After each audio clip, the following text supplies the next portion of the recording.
이 세상에서 힘이 세다고 해서 항상 이길 수 있는 것은 아닙니다. 힘보다 더 중요한 것은 자기가 하고 있는 일이 옳은 일이라고 하는 확신입니다. 그런데 어떤 사람 보게 되면 자기만 믿고 옳지 않은 일을 하려다가 다른 사람의 욕이나 비난으로 주저앉고 맙니다. 또한 권력자들이 자기 힘만 믿고 말도 되지 않은 계획을 밀어붙이려고 하다가 여론의 반대에 부딪혀서 정책에 실패하는 경우도 많습니다. 그런데 어떤 사람이 옳은 일 할 때 많은 사람들이 박수갈채로 그 일을 지지해 주게 되면 힘이 생깁니다. 특히 옳은 일은 하나님께서 도와주시기 때문에 얼마든지 성공할 수 있는 것입니다. 그래서 운동선수들에게는 홈그라운드 이점이라고 하는 것이 있습니다. 일단 선수들이 홈그라운드에서 경기를 할 때에는 다른 어떤 조건들보다도 관중들의 뜨거운 응원이 눈에 보이지 않는 굉장한 플러스 요인이 되기 때문입니다. 선수들은 자기를 응원해주는 수많은 사람들의 박수갈채와 격려를 받을 때 더 힘이 생기고 더 자신감이 생겨서 상대방을 길을 꺾고 이기게 되는 것입니다. 사실 우리 믿는 자들에게는 서로의 축복이 많이 필요합니다. 왜냐하면 우리는 모두 힘들게 믿음의 선한 싸움을 싸우고 있는데 지치고 피곤할 때가 많기 때문입니다. 그때 믿음의 형제들이 기도해 주고 축복해 주는 것이 얼마나 큰 힘이 되는지 모릅니다. 여호수아가 아말렉 군사들과 싸울 때에 모세는 산에 올라가서 여호수아를 위하여 기도했습니다. 이것은 일종의 축복이었습니다. 모세의 축복의 손이 올라갔을 때에 여호수아는 적을 몰아냈습니다. 그러나 모세가 힘이 달려서 손이 내려올 때는 아말렉이 이스라엘을 이겼습니다. 우리 믿음의 사람들이 어떤 일을 할 때 그것이 하나님의 일이든지 자기 개인의 일인지 간에 혼자서 하기보다는 서로의 인정과 축복 가운데서 함께 일을 할 때 얼마든지 잘 해낼 수 있다고 하는 것을 알 수가 있습니다. 이것은 마치 힘든 고갯길에 짐을 잔뜩 싣고서 수레를 끌고 올라가는데 누군가 뒤에서 밀어주는 것과 같습니다. 그런데 미련한 사람은 좋은 계획인데도 혼자 고집스럽게 밀어붙입니다. 그러면 일이 되기는 하더라도 상처뿐인 영광인 경우가 많습니다. 우리는 성경 본문을 이해함에 있어서 누가 썼으며 누구에게 썼는지 또 당시 제1 독자는 누구인지를 이해하는 것은 굉장히 중요한 일입니다. 오늘 본문을 보게 되면 다윗의 인도자를 따라 부르는 노래라고 하는 시제가 잡혀 있습니다. 오늘 본문을 보게 되면 정말 백성들이 다윗을 축복한 찬송입니다. 백성들은 다윗이 전쟁에 나가기 전에 악의 세력을 이기고 돌아오도록 다윗을 축복합니다. 이것은 이스라엘 왕인 다윗에게도 백성들의 지지와 축복이 전쟁에서 이기는데 꼭 필요하다고 하는 것을 보여주고 있습니다. 1절에 보게 되면 환난 날에 여호와께서 내게 응답하시고라고 이렇게 쓰여 있습니다. 이 말만 봐서는 누가 누구를 위해 기도하고 있는지 조금 모호합니다. 이 시는 전쟁시입니다. 1절에서 9절까지 이 내용을 전쟁이라고 하는 그 테두리에서 접근해야 됩니다. 당시에 전쟁이 벌어지게 되면 왕들이 앞장서서 출정을 했습니다. 이 시는 다윗이 썼습니다마는 다윗은 작가일 뿐입니다. 이 시의 내용 보게 되면 다윗이 기도한 내용이 아니고 백성들이 왕을 위하여 기도한 내용입니다. 그렇다면 더 헷갈리는 것이 내게 응답하시고라고 말이 반말로 되어 있습니다. 내가 왕이라고 하는 것인데 백성들이 왕을 어떻게 이렇게 부를 수 있습니까? 실제 원문에도 너로 되어 있습니다. 세번역 성경을 보게 되면 너 내게라고 이 말을 임금 왕으로 바꿔 놓았습니다. 표준 세번역으로 시편 20편 1절을 보면 임금님께서 고난을 받으시는 날에 임금님께서 주께 기도하실 때 주께서 임금님께 응답하여 주시기를 원합니다.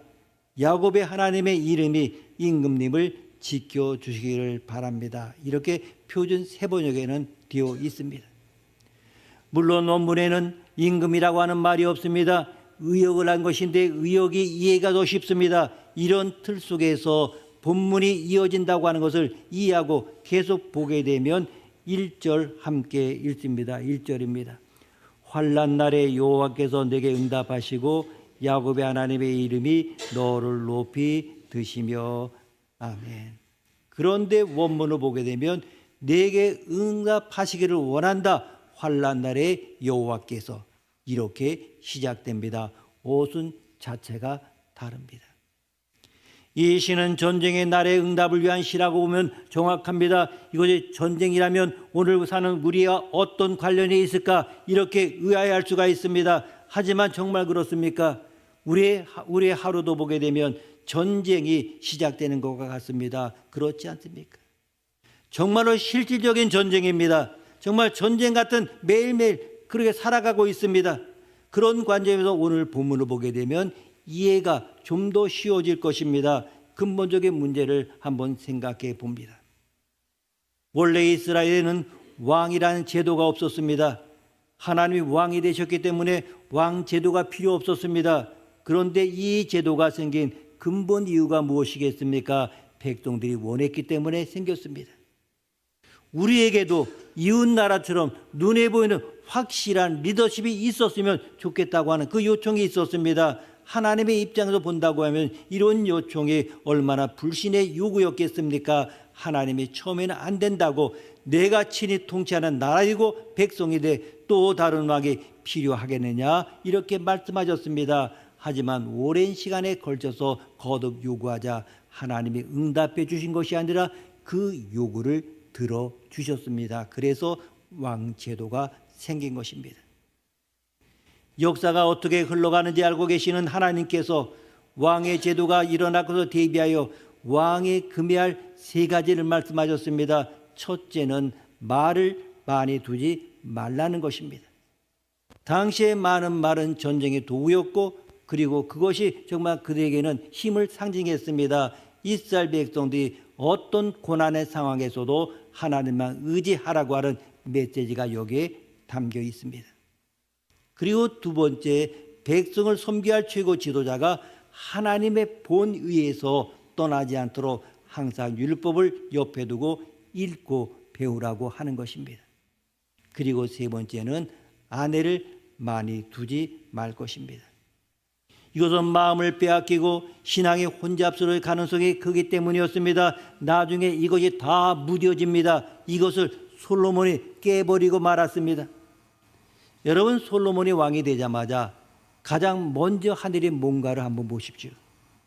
솔로몬이 다윗의 뒤를 이어서 왕이 되자마자 가장 먼저 착수한 것이 놀랍게도 애굽 바로 왕 딸을 데려다가 아내를 삼은 것입니다. 그러면 솔로몬은 누구의 무엇이 됩니까? 애굽의 사위가 된 것입니다. 이런 정치적인 모색이 하루아침에 갑자기 일어났을 거라고 생각하십니까? 절대로 그럴 수가 없습니다. 이때 이미 이스라엘은 거의 70% 이상이 애굽화 되어가고 있었습니다. 이런 대국의 정치적인 저주를 대하자 그래야 자기 통치 기간이 외적인 진입하지 않고 안전할 것이라고 생각을 했습니다. 이 결혼은 애초에 애정을 기초한 결혼이라보다는 정략적인 결혼이었습니다. 나라를 안위하고 평화롭게 통치하기 위해서 그렇게 한 것입니다. 그러면 여기서 우리가 근본적인 질문을 한번 해봅니다. 이스라엘이라는 나라의 실제적인 왕이 누굽니까? 하나님이십니다.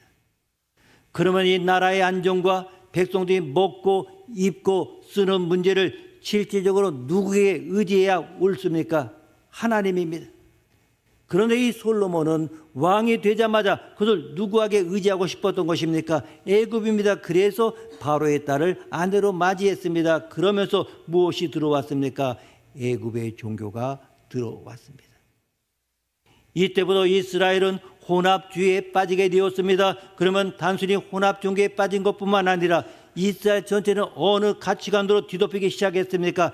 애굽의 지혜입니다. 하지만 그것은 승리를 가져다 주지 못합니다. 의지할 것이 못 됩니다. 결국에 왕이 백성을 섬기기 위하여 세워졌는데 나중에는 입장이 거꾸로 됩니다. 백성들이 왕을 위해 사는 형국으로 바뀌게 됩니다.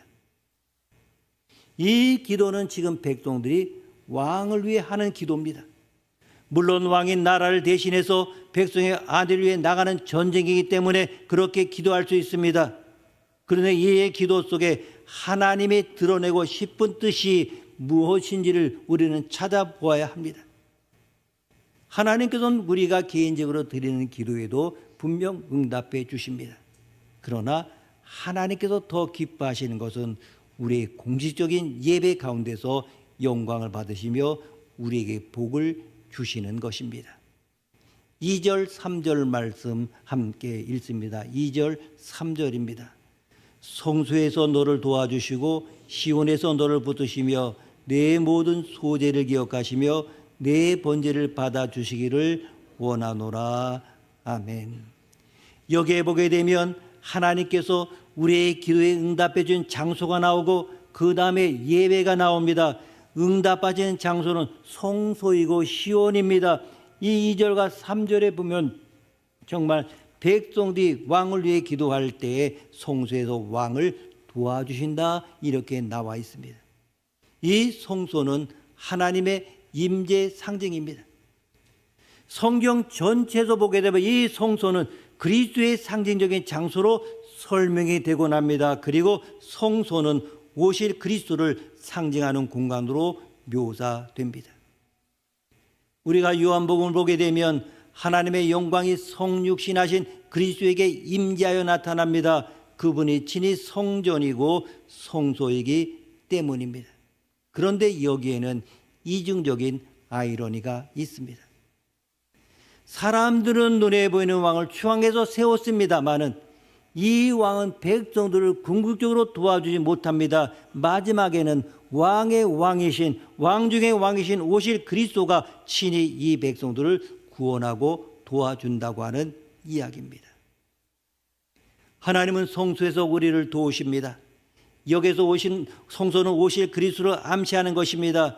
너희들이 세워 추앙하던 그 왕이 너희를 보호하고 구하는 것이 아니다. 결국 성소의 상징인 오실 기름 부음 받은 자 그리스도가 너희를 도와줄 것이라 이렇게 말씀하는 겁니다. 정말 그렇습니까? 2절 3절을 다시 보면 내 모든 소재를 기억하고 내 번제를 받아주시기를 원한다 이렇게 되어 있습니다.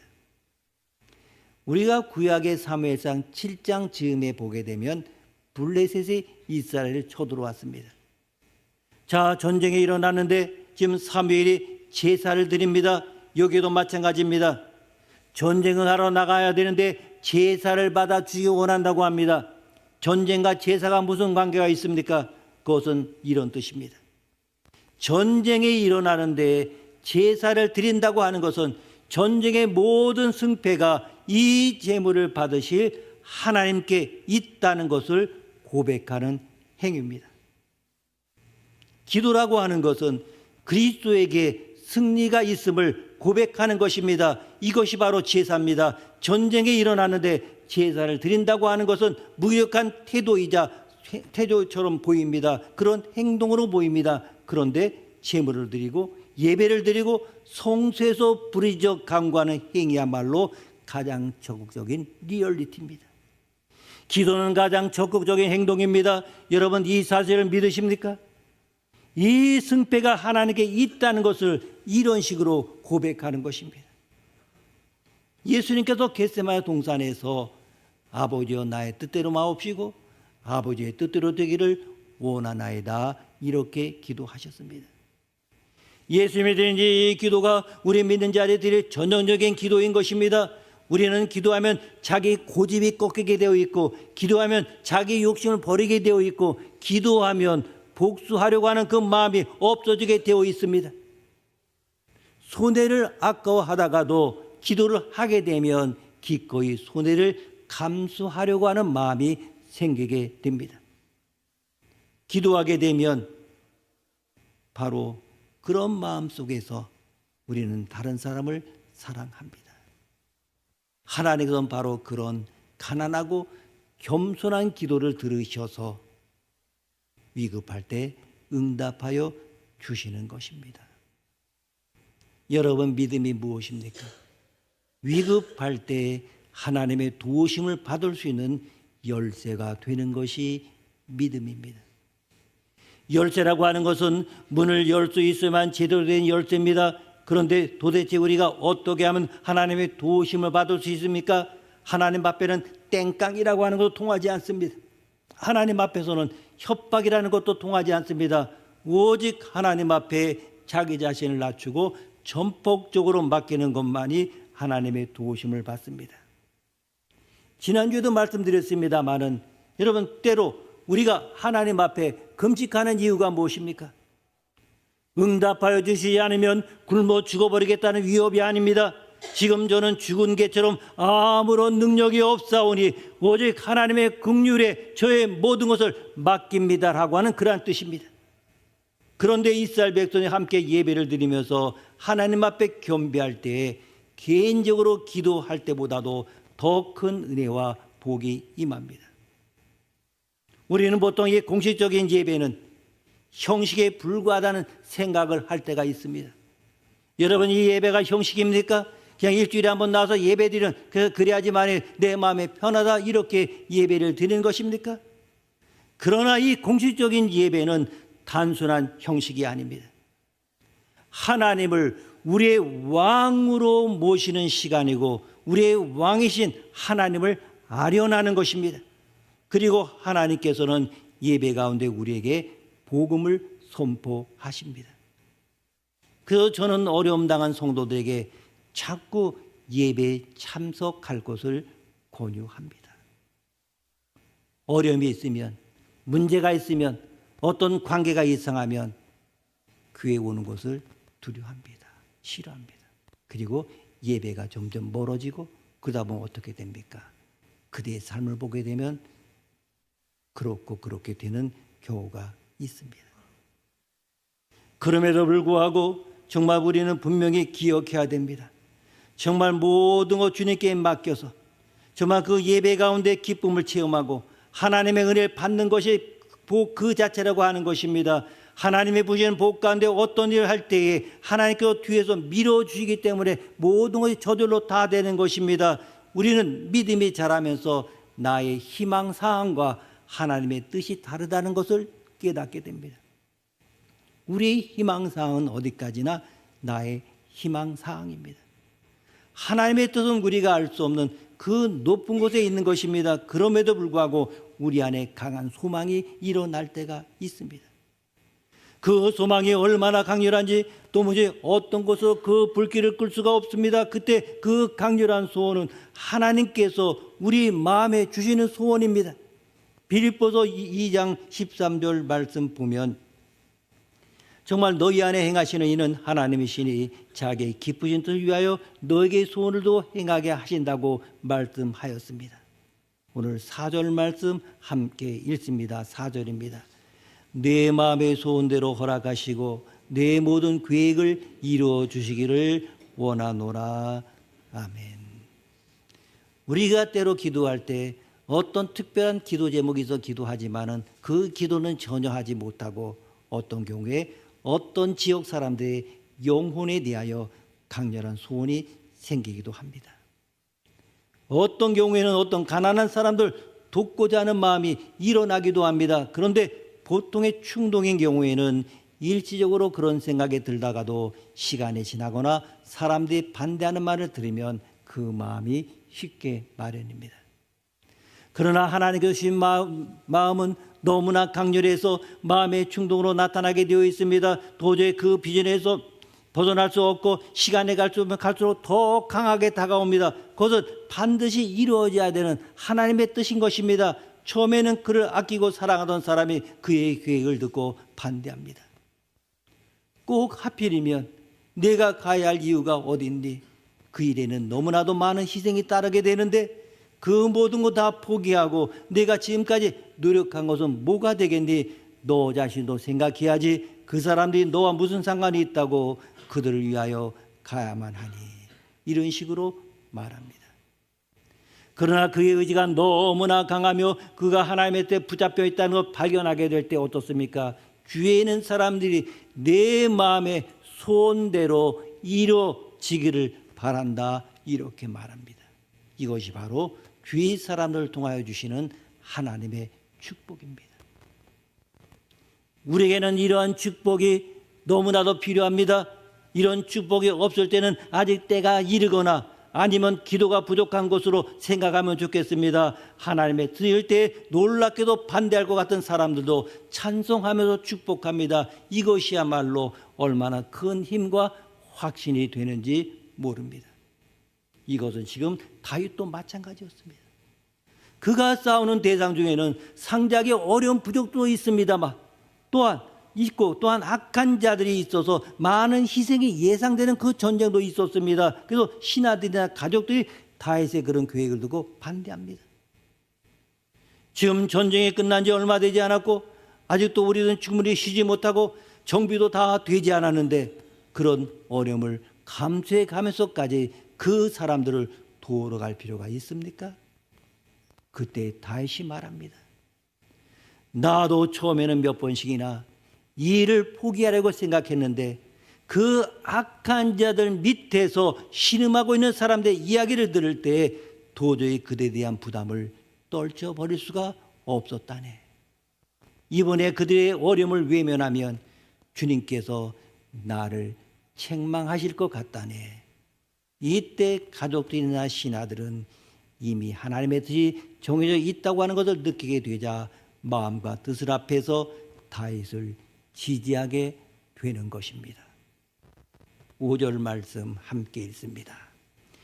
우리가 너의 승리로 말미암아 계가를 부르며 우리 하나님의 이름으로 우리 깃발을 세우리니 여호와께서 내 모든 기도를 이루어 주시기를 원하노라. 아멘.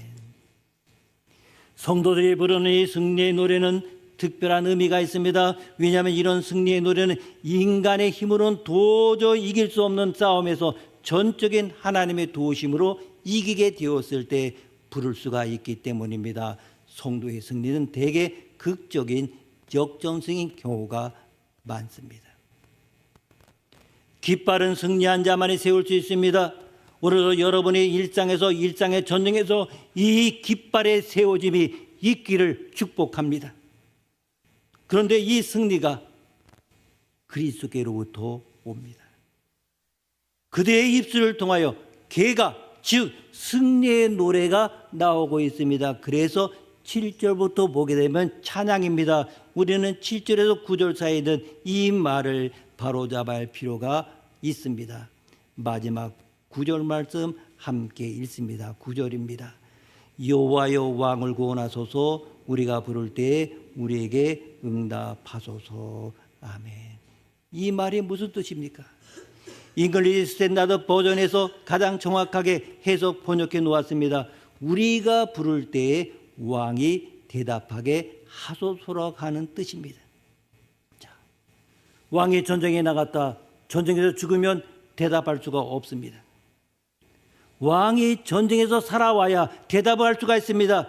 이것은 무슨 이야기입니까? 승리를 나라는 이야기입니다. 즉 왕이 승리를 주는 것이 아닙니다. 왕 중의 왕인 하나님이 우리에게 승리를 주신다는 고백을 후대에게 다윗이 시를 통하여 전해주고 싶었던 것입니다. 저는 신학교 때 삼각산에 자주 갔었습니다. 삼각산에 가게 되면 정말 나라와 민족을 위하여 기도하는 그 기도하는 사람이 얼마나 많은지 밤새 기도한 소리가 삼각산을 떠나지 않습니다. 분명 기도의 제목이 많았습니다. 밤새 바위에 앉아서 기도합니다. 거의 기도 반 눈물 반 찬양 반입니다. 이상한 것이 그렇게 눈물과 기도가 섞여서 밤새 삼각산을 메우다 보면 마지막 끝에 하나님이 주시는 것은 항상 노래였습니다. 노래하게 하십니다.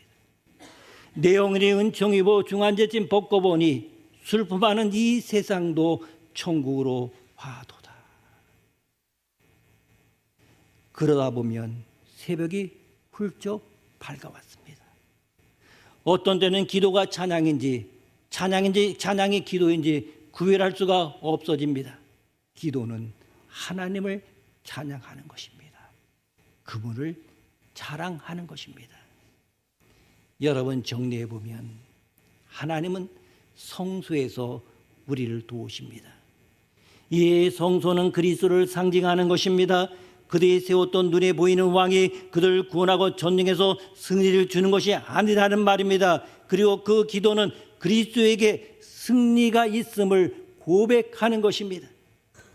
우리가 하나님께 성소에 나아가서 그리스도 안에서 기도하는 것은 하나님, 이 승리는, 승패는 주님께 있음을 압니다라는 뜻입니다. 그래서 시인은 6절에서 이렇게 고백합니다. 6절 말씀 함께 읽습니다. 여호와께서 자기에게 기름 부음 받은 자를 구원하시는 줄 이제 내가 아노니 그의 오른손에 구원하는 힘으로 그의 거룩한 하늘에서 그에게 응답하시리로다. 아멘. 이제 내가 아노니라고 하는 말은 이제 내가 완전히 알았습니다라는 그런 뜻입니다. 이 시에서 기름 부음 받은 자는 왕을 의미합니다. 기름 부음을 받은 자가 인간을 두려워하지 않고 오직 하나님 말씀 붙들고 나가면 무조건 이기게 되어 있고 무조건 복이 임하게 되어 있습니다.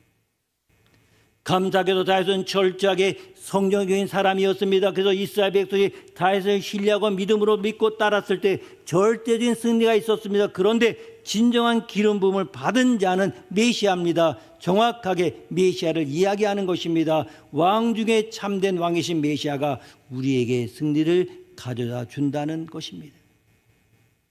하나님의 일에는 어렵거나 쉬운 것이 없습니다. 언제나 최선을 다하고 기도할 때 겨우 이길 수 있는 것입니다. 그래서 바울은 뭐라고 고백합니까? 내가 연약할 때 더 강하다고 했습니다. 왜 그렇습니까? 내가 연약하기 때문에 전적으로 하나님을 의지하게 되고 하나님은 우리의 힘이 되어주시기 때문입니다. 그때 드리는 기도가 바로 9절입니다. 9절 말씀 함께 읽습니다. 여호와여 왕을 구원하소서. 우리가 부를 때 우리에게 응답하소서. 아멘. 하나님이 예비하신 전략이 있습니다. 그 기도하면 하나님의 전략으로 우리를 위하여 싸우셔서 능히 이기게 하실 것입니다. 이 세상에서 가장 복된 사람들이 어떤 사람들입니까? 하나님을 자기 편으로 모신 사람입니다. 고린도후서 2장 14절 말씀 보면 항상 우리를 그리스도 안에서 이기게 하시고 우리로 말미암아 각처에서 그리스도 하는 냄새를 나타내시는 하나님께 감사하노라. 아멘. 바울은 우리를 그리스도 안에서 이기게 하시는 하나님께 감사한다고 말합니다. 이것은 단지 우리가 그리스도를 힘입어 이긴다고 하는 의미가 아닙니다. 오히려 그분의 승리의 대열에 우리를 끼워 주신다는 그런 의미입니다. 승리자는 그리스도뿐입니다. 우리는 그 왕의 승리의 대열에 끼어 있을 뿐입니다. 이 승리의 대열에서 우리는 이김을 주신 하나님께 감사하고 찬양합니다. 그것이 하나님께서 기도를 통하여 우리에게 허락하시는 기쁨입니다. 기도하시겠습니다.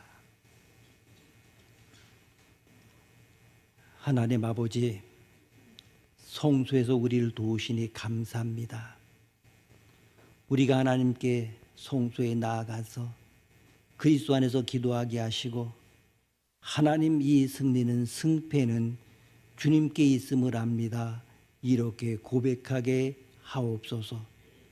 그리고 이김을 주시는 하나님께 감사하고 찬양하게 하옵소서. 존귀하신 예수님의 이름으로 기도드립니다. 아멘.